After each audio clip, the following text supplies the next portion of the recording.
Good afternoon, everyone. I'm David Pankratz. I'm the MLA for Waverley, and today we are joined by a large group of community advocates, as well as Scott Halley, the president of the Manitoba Association of Chiefs of Police. We've got Rebecca Clifton from the Paramedics Association of Manitoba, Kyle McIntosh from UFFW, as well as many, many others. You know, before we begin, I would like to honor the sacredness and importance of this land and of the ancestors that once walked where we're standing today, the Anishinaabe, the Inanewak, the Dene, the Dakota, the Inuit, and the Anishinaabe nations, and the Red River Métis Nation who paved the way to what is now known as Manitoba, home to all treaty people. And the reason we share this information is that it's a reminder of our treaty histories and the original homelands of all of those nations which have become home to all of us here today. And today we are speaking to an important bill, Bill 48, that the PCs are holding up. And you know, just today I was told by colleagues within WFPS, and specifically from Vice President TJ Bellick of UFFW, that crews just last night had an engagement with folks, unfortunately, who were dealing with meth psychosis. It was a scary situation, and sadly, it is not uncommon. It happens far too often. This bill is going to do the work to try to help with these issues that we're seeing on our streets, to provide care for those people who are suffering, as well as making our streets safer for everybody here in Manitoba. So, to talk more about this important bill, I'd like to please welcome the Premier of Manitoba, Honourable Wab Kinew. Cool. Thanks, David. Thanks, everyone, for joining us here today. It's pretty simple. I think everybody in Manitoba knows that meth is causing a ton of damage out there, and we need to do something about it. So we are. People who are suffering from meth addiction do not have the right to determine how the rest of us are going to live in our society. Quite the opposite. I would say that the rest of the society, all of us, we have a responsibility to take action and help these people who are suffering from meth addiction. And so working with law enforcement and other partners in government, community, we've brought forward Bill 48 to allow people who are high on meth and causing concerns for the community to be taken off the street, connected with health care, and that way we're keeping them safe, but most importantly of all, keeping you safe. This is one of the important steps that we need to turn the corner around how meth is impacting Manitoba. So we need this bill passed right now. We've got the occupancy permit for the facility. People are being trained up to deliver the services. The doctors and paramedics are working with us in terms of the medical protocols and all those important things. We just need this legislation passed so that we can get out there and make a difference. And just in terms of what's going on here, it's really a shame when we try to politicize these things like we're seeing happen in the legislature today. This is not really anything new, okay? This already happens if somebody's intoxicated from alcohol. What we're saying is we just need to be able to respond to meth as well. Seems like a pretty common sense step. Let's get this thing passed into law. Let's free up police officers from having to babysit people in emergency rooms, get them back out in the street. Let's free up resources in the community from having to address the chaos that we see outside our car windows, outside of our house windows. And most of all, let's just help people that are struggling get the health care and get the treatment that they need. That's all represented by Bill 48. Thanks so much. Awesome. Yeah. Thanks so much, Premier. Now I would like to have up to the podium another supporter of this important bill, Mayor Scott Gillingham. Thank you, Mr. Pankratz. Thank you, Mr. Premier, ministers, community partners. Bill 48 addresses a critical need in our community. I have been clear my support for Bill 48 from the outset, from when I first heard of it, in fact, when the Premier, Minister Smith, talked about the idea of bringing these changes in. My office is on Main Street. I look out my window every day, and too often I see the same individuals time and again struggling in addiction, and sometimes struggling in under the influence of something other than alcohol. What this bill will do, it would allow our first-line responders and community partners to get people into a protected area for longer. Because sometimes, under meth psychosis and meth intoxication, it can take longer than 24 hours to come down. These people need help. We are doing them no favors by allowing them to be back out in the street time and time again. Our fire paramedic service told me recently that on one shift, the paramedics responded to the same person in their shift. At the beginning of the shift, someone was high. They responded to a call of a person who needed their help. Before the shift was over, the same person. So this bill will help. It will help those who are struggling in addiction by giving them the better opportunity to get the resources and the health care that they need. It will help our frontline responders, our firefighters, our paramedics who police or who are running from call to call to call too often right now. And it will help property owners, business owners, homeowners who see the same individuals on their property, in front of their buildings, on the sidewalk, who are struggling. To me, Bill 48 is a compassionate bill. It's about giving people the opportunity to get the help that they need. There's a much better chance people can get a chance to move into, whether it's detox, long-term treatment, or the other resources they need to get onto the path of being free from addiction. The other option is to leave things the way they are, and that to me is no option at all. Thank you.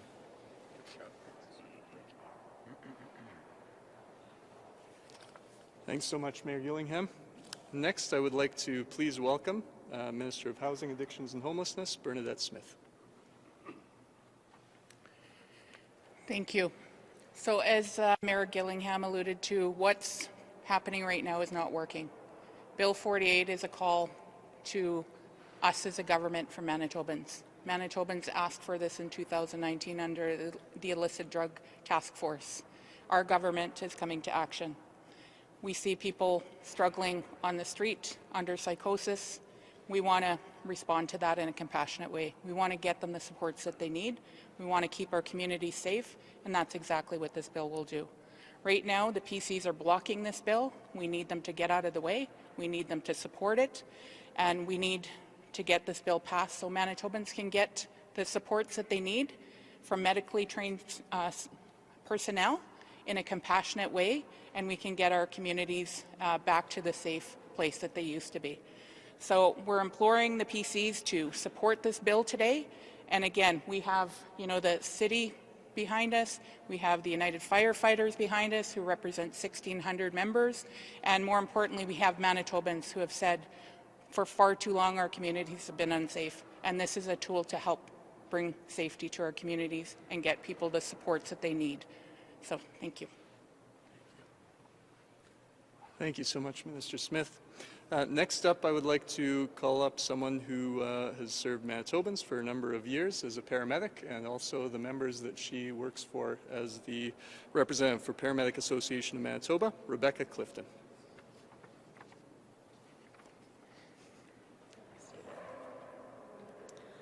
So, being called to a patient on meth is not just a weekly occurrence for a paramedic. It occurs, as Mayor Gillingham mentioned, multiple times within these paramedics' 12-hour shift.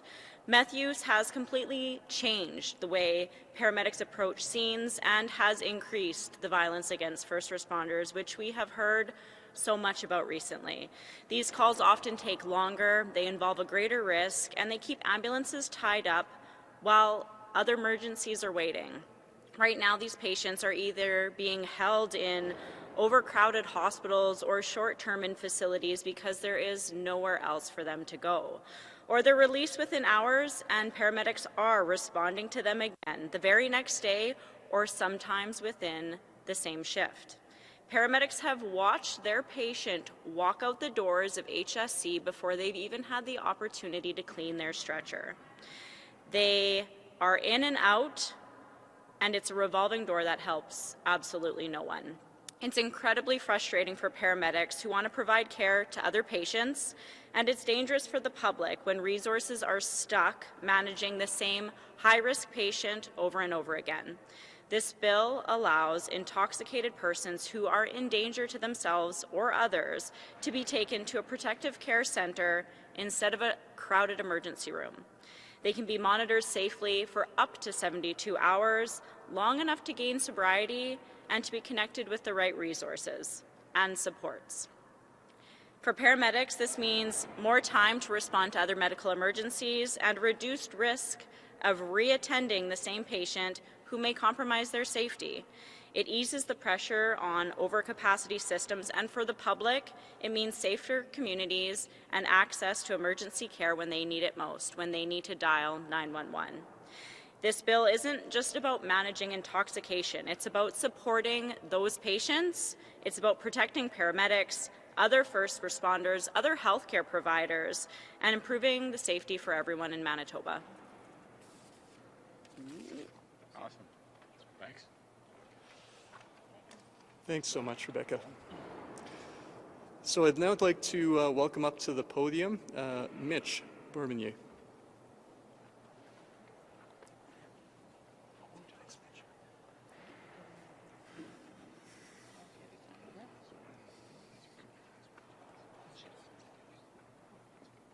I come at this from two places. One as a parent of an adult son who battles brutal psychosis and copes with drugs and alcohol. He's been out there, he's been lost, and there have been times where I've needed somebody's help to come and hold him and take care of him until he can stabilize. I'm also a community outreach worker who sees others in psychosis, meth psychosis, and I try to help them and look after them. And sometimes in the winter, I will encounter people that are almost naked, at risk of frostbite, at risk of death, and they suffer. And I believe it's inhumane as a society that we don't intervene, that we allow folks to try and look after themselves out there without the care that we can provide with our health, mental health and healthcare professionals, our paramedics, our first responders. I implore that this bill is passed so we can look after vulnerable people. Thank you.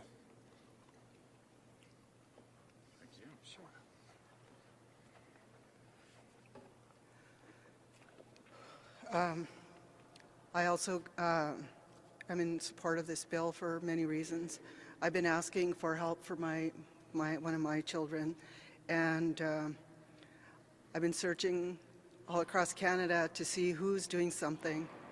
We can't say that and complain about what's happening out there if we're not going to take steps.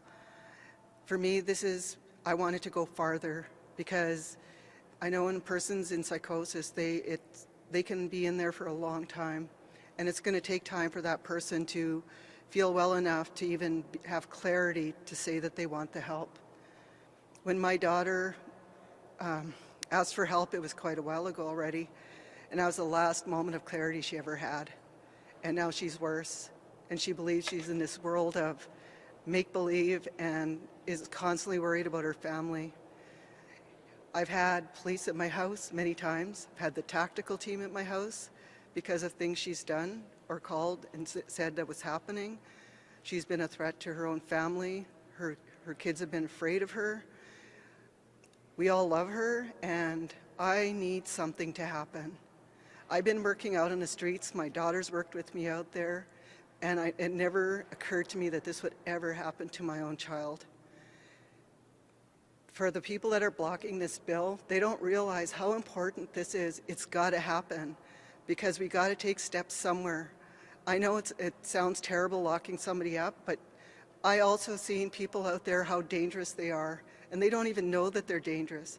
I've seen a guy stand there with his hands frozen solid as I was giving him food, and I got help for him, but then he became super dangerous to the paramedics that were trying to help him. This goes on and on and on. I work in the encampments. I've worked on the streets helping people, and now I can't even help my own daughter. Something needs to be done, and I'm so proud of this government for taking those steps. I said to my friend Minister Smith, I don't care about the charter, I don't care about human rights at this point. We need to do something. You need to take those hard steps. Things have to change in order to make something happen here. It's getting worse every day, and it's dangerous. I had someone living in my backyard for a while, a homeless person, and it's like, and nobody could do anything about that. So that could be your houses, that could be your home, and it could be your children walking in and out of those yards. They don't know what they're doing, and I believe that there's a lot of good people that are in this situation that get caught taking these drugs and then get hooked on it, or someone gets them hooked on it. So there's many situations, and we need to do something, and it's time to do something now. We can't wait any longer, because in another year, where are we going to be? Everybody talks about housing. That is part of the problem. Mental health is part of the problem, but addictions is worse. And until we get that under control, some of these people will refuse to be housed. Thank you.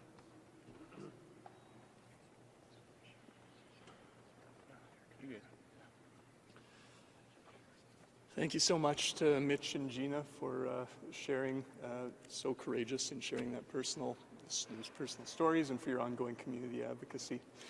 So that concludes our formal portion of the event today. Thank you to everyone who was here, and we will now open the floor to questions. Sure.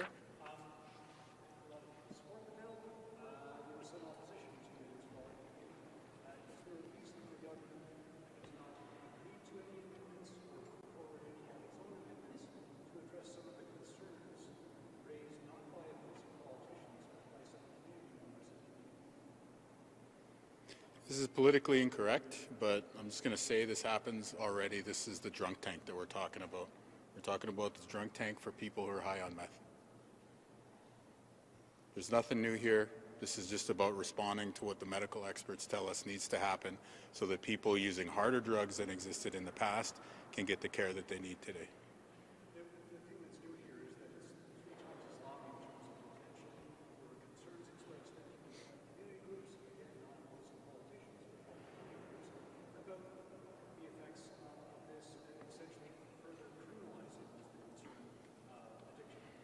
We've got the experts in addictions medicine who've all written in support of the bill.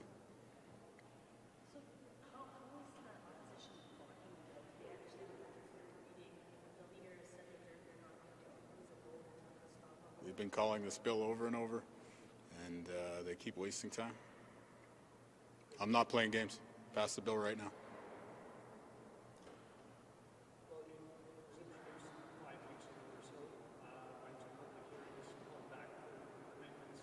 Correct.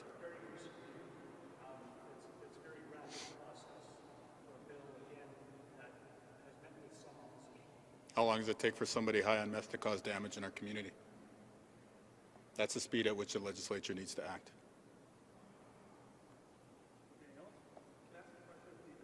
Oh, sure.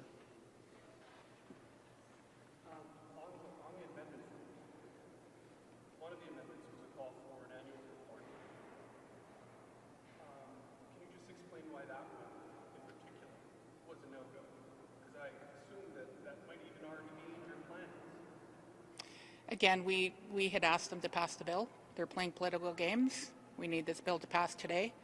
This is about saving lives. There's people out there that are struggling. We have community members that, you know, are at risk to themselves, to the community. Our Manitobans have spoken. They want a safer community. We're rising to that call, and we need them to stop playing political games.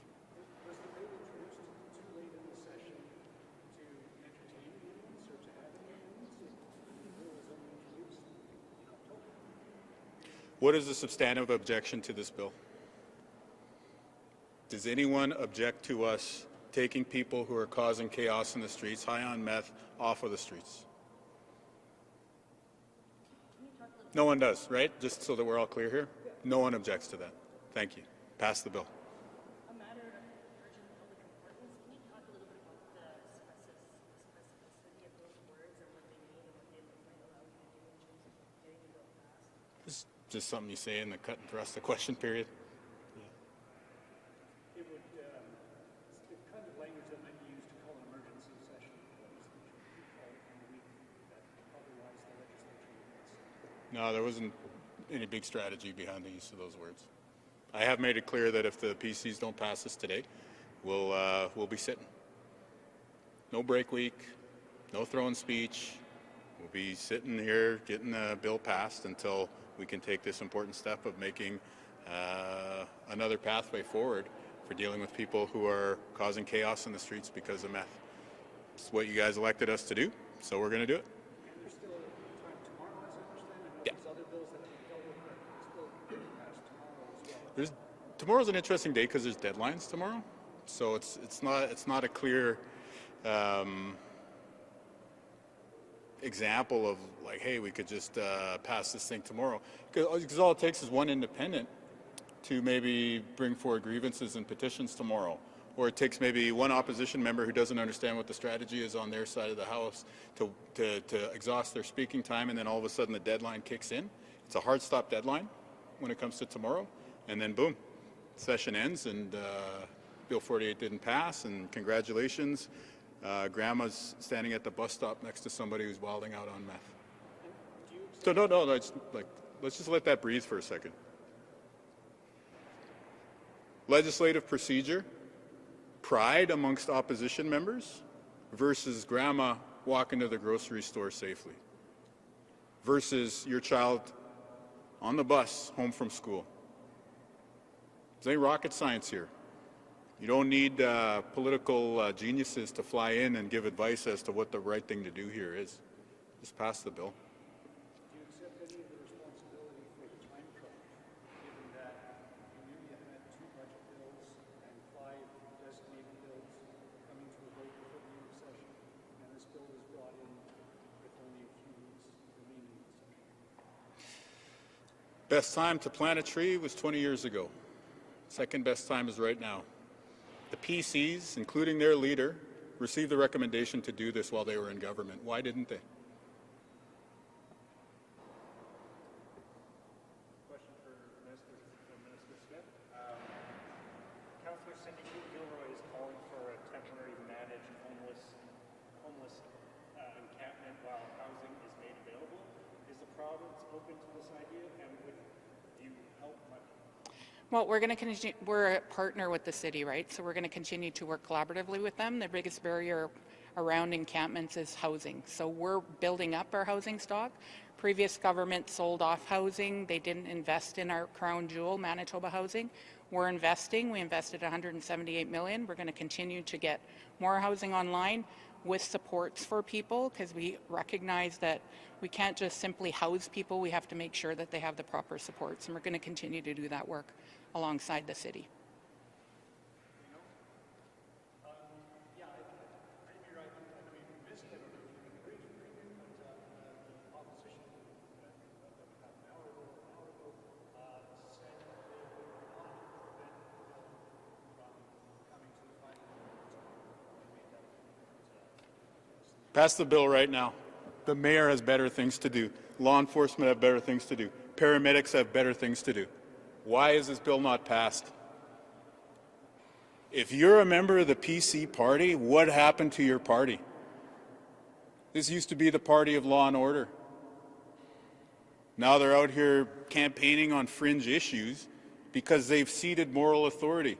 Their former premier was fined for the first time in Manitoba history. Lawbreakers, rule flouters, and now game players when it comes to public safety. Anybody who's got a PC membership card in their pocket, hey, come on over. Plenty of room under the big tent. OK, c'est tout. Merci beaucoup.